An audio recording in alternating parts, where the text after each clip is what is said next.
Good morning দোস্ত। তো সকাল সকাল চা খাওয়ার পর আমরা বেরিয়ে পড়লাম এরোপ্লেনের সন্ধানে। তো ফাইনালি এরোপ্লেন পেয়ে যাওয়ার পর চেপে বললাম আমরা এরোপ্লেনের উপরে।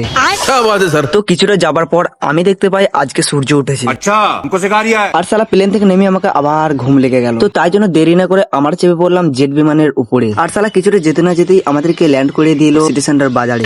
তো দেরি না করে আমি আমার নানাকে কল করে বললাম আর একটা জেট বিমান পাঠাও। তারপরে আমার নানা একই বলে, দাঁড়াবে শালা, আমার নানাকে আমি অর্ডার দিয়েছি, আসছে। তো ফাইনালি আমরা টিকিট কাউন্টারে এসে টিকিট কেটে নিলাম। তো টিকিট কাটার পর আমি চলে গেলাম আমাদের জেট বিমানের কাছে। আর সালা জেট বিমানের কাছে যাওয়ার পর আমাকে তো দেখি জেট বিমানের কাছে ছানা লাগছে বে। তারপরে আমরা চলে গেলাম একটা হোটেলের ভেতরে খাবার খেতে। তো কিছুক্ষণ বসার পর আমাদেরও খাবার চলে এলো। তারপরে আমরাও খেতে চালু করে দিলাম। তো ফাইনালি আমাদের খাওয়া কমপ্লিট হয়ে যাওয়ার পর আমরা চেপে বললাম আমাদের জেট বিমানের উপরে।